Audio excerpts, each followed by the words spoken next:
the worst way you've been woken up? I woke up inside an MRI machine.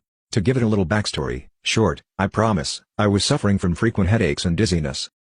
After a lot of unhelpful medicines, the doctor decided to peek into my possibly malfunctioning brain, and that is how I came face to face with an MRI machine for the first time. So, the staff asked me to lie down, strapped me to the machine and strictly instructed me to not move and that it will all be over in 20 minutes or less. Now, something you should know about me is that when someone tells me to do something, I tend to take it as a challenge. I think it started from when I used to visit the barber as a kid. He would ask me to not move my head and be still. Instantly my competitive reflexes would take over, and my only goal at that point in life would be to become the epitome of stillness. In the next half an hour I would transform myself into the most still kid to ever set foot inside that shop. This time was no different. I was so focused on keeping still that I went into meditation mode. I was imagining a bright star at the center of my forehead and everything else faded into background. Now anyone who has set foot inside an MRI machine would know how painfully noisy it is, different beeping noises and bright lasers scanning every inch of your head.